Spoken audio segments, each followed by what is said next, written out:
She was just a desperate girl trying to save her dying mother. But what happened next changed everything. Elise Naji, a humble assistant with nothing but faith and determination, walked into the office of the coldest billionaire in Lagos and unknowingly melted his heart. A silent battle, a secret surgery, and a proposal no one saw coming. This is not just a love story. It's a miracle wrapped in grace and grit. Where are you watching from? Drop your city in the comments, and don't forget to subscribe for more powerful African stories that will touch your soul. Getting into Xenith Innovations Tower was like trying to unlock the gates of Olympus. It stood in the heart of Lagos like a monument to power and perfection, a shimmering fortress of glass and steel. Everyone knew it was the pinnacle of tech innovation in Africa. Landing a job there was nearly impossible unless you had elite connections, an Ivy League background, or genius-level IQ.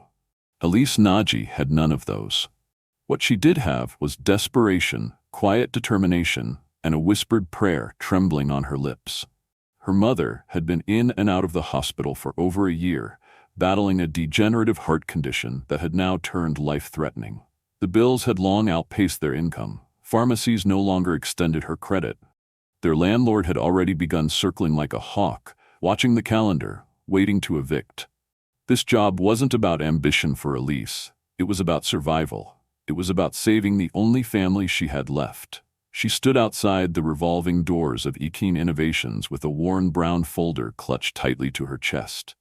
The blazer she wore hung awkwardly on her petite frame, borrowed from her neighbor 2 floors up. Her shoes pinched slightly, but she didn't care. She took one deep breath, closed her eyes, and whispered under her breath, "God, I don't need luxury. I just need enough. Let this be enough." Inside, the lobby gleamed like the inside of a spaceship, polished marble, crystal-clear glass, and employees who looked like they had stepped off a runway. Everyone moved with purpose, their heels clicking like metronomes, their conversations clipped and efficient.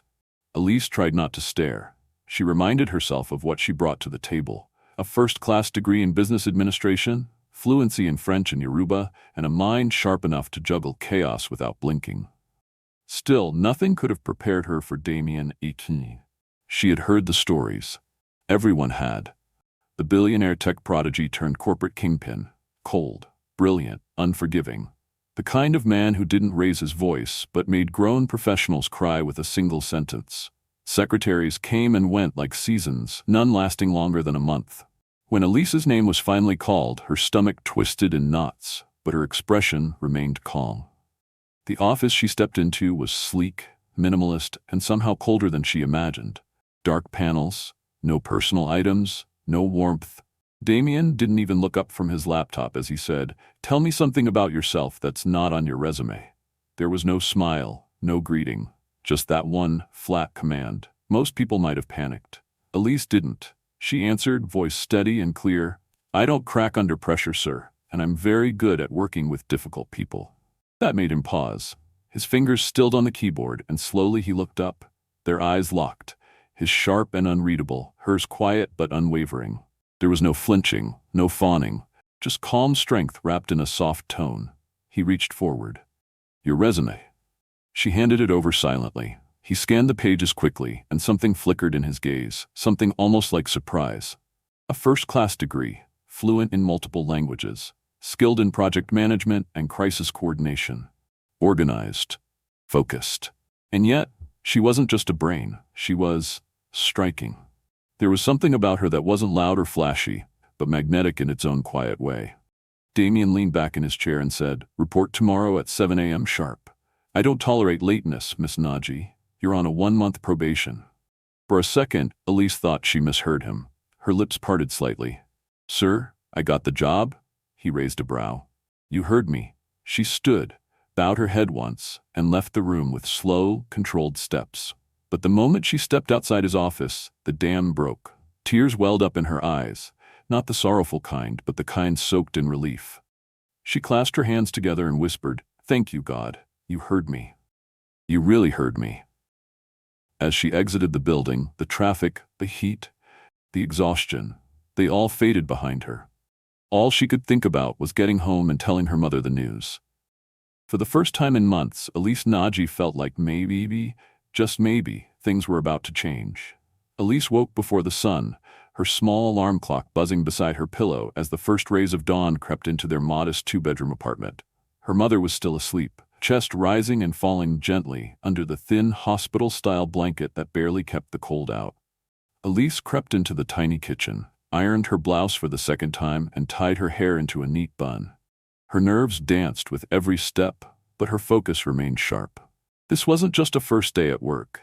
This was the beginning of their escape. She arrived at Xenith Innovations at exactly 6:55 a.m., 5 minutes early. Pride surged in her chest until she stepped into the main office and noticed something that made her stomach sink. Damien Ekin was already there. Her desk phone buzzed before she'd even put her bag down. "Miss Naji, in my office. Now." She stood straight, smoothed her skirt, and walked in. Damien didn't look up from his sleek silver desk as he spoke. "I do not, in any circumstance, tolerate my assistant arriving after me." The words landed like slaps. "If this happens again, you're gone. No discussion. Now get me a black coffee." There was no space for apology, no invitation for explanation, just command. Elise didn't flinch. She simply nodded once, turned, and walked out. Damien watched her go, waiting for the reaction that never came. No stutter, no pleading, no nervous chatter, just silence and grace. That unsettled him more than he expected.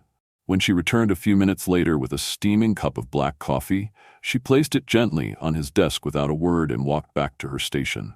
He took a sip. It was perfect.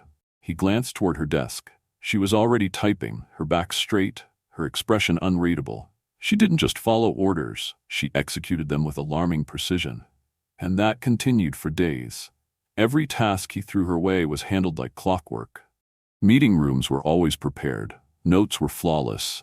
His appointments were rearranged before conflicts arose. She anticipated his needs, as if she lived inside his schedule. She worked late, arrived early, and never asked for help. She spoke only when necessary. She was, as far as Damien could tell, the ideal assistant. But what disturbed him deeply was that she never tried to impress him. She never complimented him or asked for favors. She didn't laugh at his dry sarcasm, nor did she fear his coldness. She worked like a machine, but with the poise of a queen. He had seen so many assistants beg, flatter, even cry.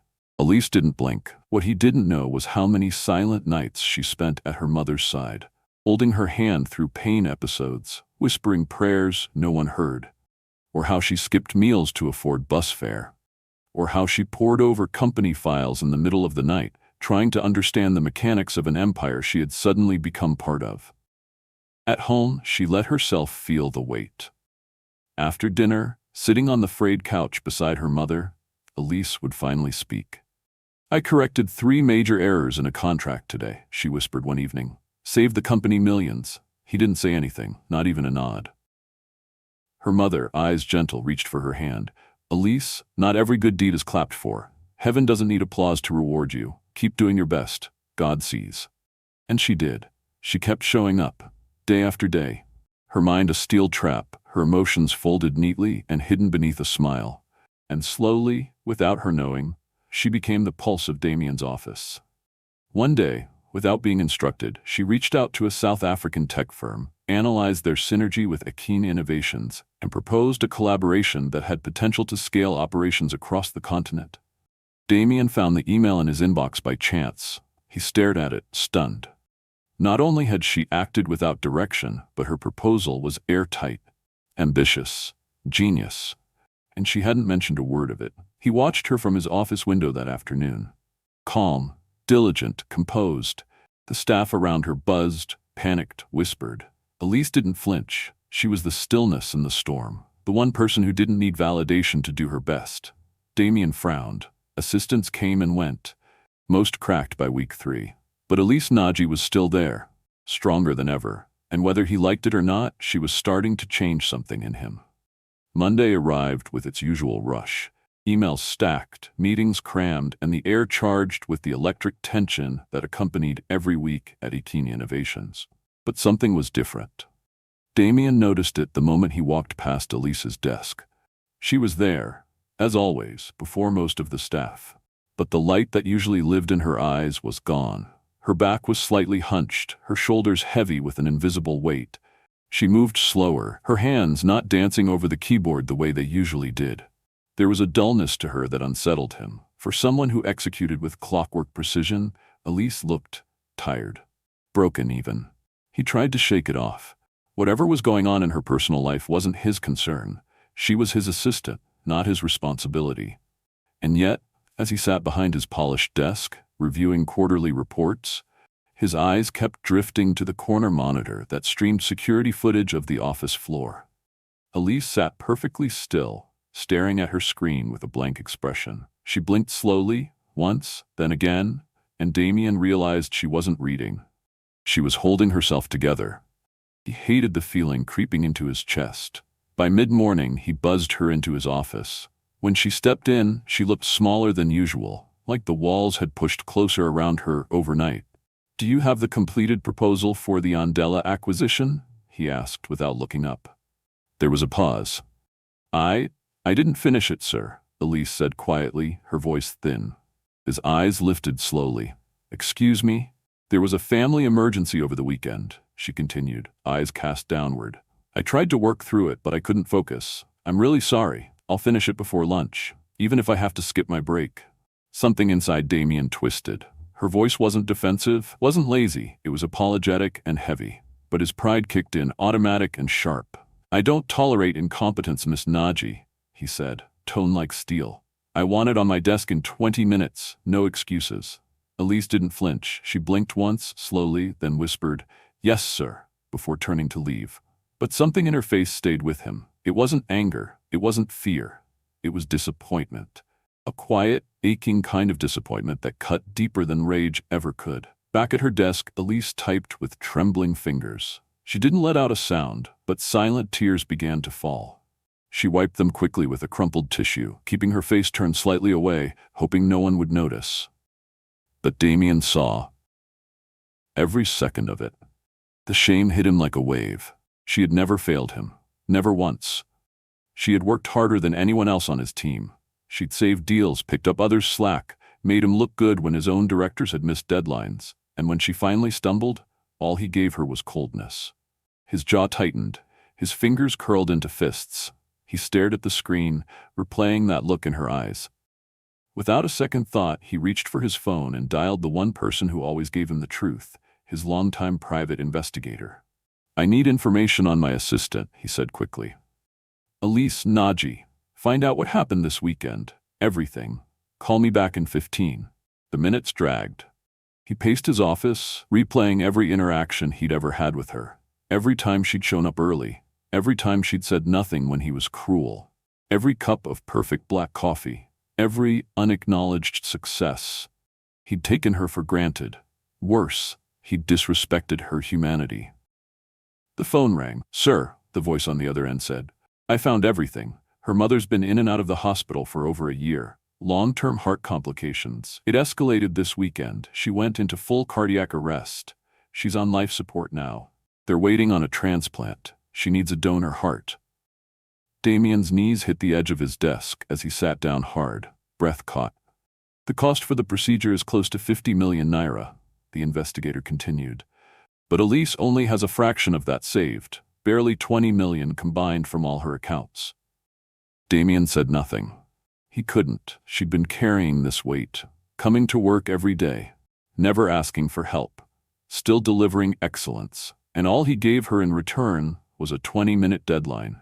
He hung up without saying a word. Then, in a flurry of motion, he began calling every doctor he knew, every specialist in his network. He didn't care about the cost. He didn't care about protocols. Elisa's mother needed a heart, and he would move heaven and earth to make sure she got one. Because in that moment, he finally realized he hadn't just failed as a boss. He had failed as a man. The next morning, Elisa's phone rang just as she was stepping out of the shower. Her hand trembled as she answered, still half expecting the worst. But the nurse's voice on the other end was breathless with urgency and hope. "Miss Naji, the transplant has been scheduled. A heart has arrived. Someone paid for everything. Surgery, post-op care, all of it. Your mother is being prepped now." Elise nearly dropped the phone. Her knees gave way and she sank to the floor, water still dripping from her hair. She tried to speak, but only tears came. After a long, stunned moment, she whispered, Who paid for it? I'm sorry, the nurse said gently. They chose to remain anonymous. Elise didn't wait. She dressed quickly, packed her bag, and ran out the door, barely remembering to lock it behind her. But halfway to the hospital, she stopped. There was one person who had both the power and the motive. She pivoted. Instead of turning toward the medical center, she flagged down a cab and gave the driver the address she had memorized from an envelope months ago. Damien Akini's private residence in Victoria Island. It was already past 8 when she arrived. The high gates were shut tight, the security camera above blinking steadily. She approached, her heart pounding. She didn't even have to knock. A buzz came through the speaker. Let her in, Damien's voice said. Inside, he stood in the foyer, barefoot, shirt unbuttoned, expression unreadable. But before he could speak, Elise rushed to him. Without thinking, without hesitation, she threw her arms around his neck and kissed him. Soft at first, then fierce, grateful, desperate. Damien froze, caught entirely off guard. Then his arms wrapped around her, pulling her in like the tide had finally reached the shore. When they pulled apart, she was crying again. You paid for it, she said, voice cracking. Didn't you? He didn't deny it. She needed a heart, he said simply. I had the means. Elise stepped back, her face a canvas of emotion. I don't know how to thank you. You already did, he said softly, when you stayed. She stared at him, stunned by his vulnerability. This was the man who never said please, never said sorry, and now he looked at her like she was the only thing grounding him. I don't want to date you, he said suddenly, voice low but unwavering. The words hit her like a slap, until he added, Because I don't want to waste time. I want you in my life, Elise. Not for a month, not for convenience. I want you forever. She blinked, shocked. You're proposing? I'm serious, he said. You changed me. I don't want anyone else. I've never been more certain of anything. She laughed through her tears, a soft, trembling sound. You don't want to take me to dinner first? He smiled, the rare kind that reached his eyes. When a man knows what he wants, he doesn't stall. She shook her head, overwhelmed. You have to meet my mother first. He stepped forward and took her hand. Then let's go. That afternoon, in the quiet, sterile warmth of St. Jude's Hospital, Elise opened the door to her mother's room and stepped aside. Damien followed slowly, dressed in a simple navy shirt and slacks, his usual armor of power peeled away. Her mother, pale but conscious, looked up at them from her hospital bed. Her eyes moved between them before landing on Damien. So, she said with a tired smile, you're the one they call the miracle. Damien chuckled lightly and stepped forward. I don't know about miracles, ma'am, but I'm very grateful to meet you. Her mother studied him with a penetrating gaze, sharp even in weakness. Why are you really here, Mr. Akini? He didn't look away. Because I want to marry your daughter. The room fell into a hush. Elise's breath caught. Her mother blinked, surprised, but not entirely unprepared. Do you love her? She asked, voice barely above a whisper. With every part of me, he said. Will you protect her, even from yourself? He nodded. I already failed once, I won't again. She looked at Elise, whose eyes overflowed with tears. You love him? Elise nodded. Yes, Mom, I really do.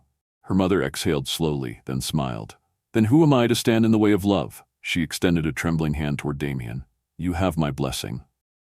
He took it gently, grateful. And as Elise stepped into the circle of their joined hands, the three of them held on to one another.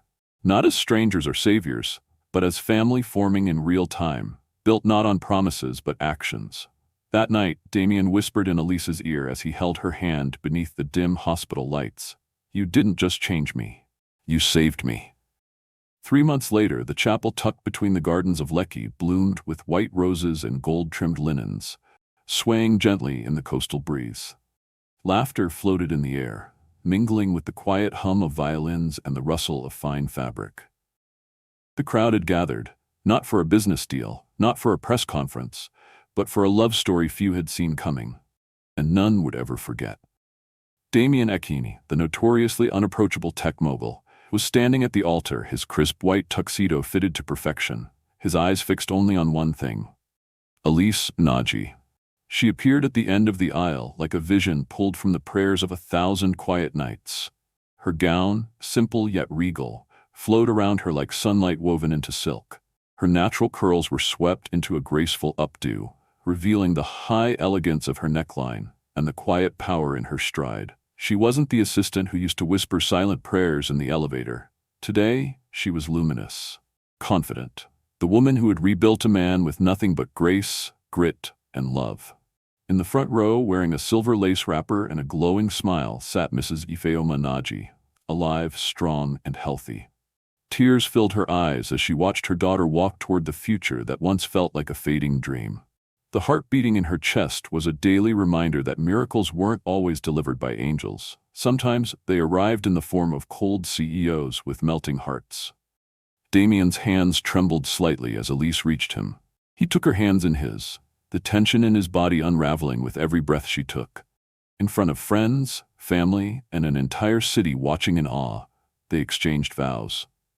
"I promise to love you on your strong days," Damien said, voice soft but sure, "and especially on your weak ones. I promise to choose you, even when I'm difficult to love. And when the storms come, I'll be your shelter." Elise smiled through tears. "I promise to stand by you, in boardrooms, in kitchens, in long nights and early mornings. I promise to challenge you, to comfort you, and to never stop building something beautiful with you." When the officiant declared them husband and wife, the kiss they shared was tender but profound, like a final signature on a lifelong contract of devotion. Applause erupted around them, but they barely noticed. Their world had narrowed to the space between their hands, their hearts. In the years that followed, Damien and Elise transformed Ikini Innovations into a continental powerhouse. With Elise now co-CEO, not just by title, but by strength of vision and execution, they launched mentorship programs for young women in tech, invested in transplant hospitals across Nigeria, and created foundations named after Elise's mother to fund heart surgeries for underprivileged families. Their company appeared on Forbes Africa's top 10 most influential tech empires, not just for their innovations, but for their impact. Yet success for them was never about the headlines. It was in the laughter, echoing through their home. 5 years later, the Ikini estate in Victoria Island stood tall and graceful, but within its walls lived warmth, not just wealth. One Saturday morning, sunlight streamed through white curtains as Elise stirred beneath cream linen sheets. She was awakened not by alarms, but by giggles. Xena, now 4, was climbing onto the bed wearing her father's oversized reading glasses. Liam, barely 2, babbled with joy, holding a plastic tablet and announcing an imaginary board meeting. Elise scooped them both into her arms, kissed their heads, and laughed from somewhere deep inside her soul. "Where's Daddy?" she asked. "In the garden." Xena whispered like it was a sacred secret. She slipped into a silk robe and padded outside. There, among a bed of roses freshly watered, stood Damien, barefoot, peaceful, his hands in the earth. When he looked up and saw her, something unspoken passed between them. A gratitude too deep for words. "Good morning, CEO of my heart," he called. "Morning, COO of my soul," she replied with a smirk. They met in the middle of the garden, arms entwining like vines. Around them, their children squealed with joy, running circles around the love their parents had grown from chaos. The mansion behind them wasn't just a house, it was a sanctuary. A place where second chances bloomed, where ambition met compassion, where power had learned how to love. Damien kissed Elise's forehead gently. "Thank you," he whispered, "for staying when I was hard to love." She leaned into him, her voice barely audible against his chest. "Thank you," she said, "for choosing me. Every single day." And in that moment, no empire in the world felt richer than the one they'd built with their hearts. In the heart of this story lies a powerful truth. Kindness, resilience, and quiet strength can change even the coldest hearts. Elise didn't have wealth, connections, or prestige, but she had grace, character, and unwavering love for her mother. She showed up every day with humility, discipline, and faith, not to be seen, but to make a difference. And in doing so, she transformed not only her life, but the heart of a man who had long forgotten what it meant to feel. Damien, a man hardened by grief and power, learned that true leadership is not about control. It's about compassion. Through Elise, he discovered that vulnerability isn't weakness. It's the birthplace of connection. Their love wasn't built on grand gestures or instant passion. It was carved gently through quiet moments, mutual respect, and selfless acts. This story reminds us that the people who work in silence, who never ask for praise, are often carrying the heaviest burdens, and they deserve the deepest appreciation. It reminds us to lead with empathy, to speak with care, and to never underestimate the power of a kind soul. So wherever you are right now, we hope this story touched something in you. Where are you watching from? Let us know in the comments. We'd love to hear your story too. And if you believe in the power of love, grace, and second chances, make sure to subscribe to the channel so you don't miss more heartfelt stories just like this one. See you in the next one.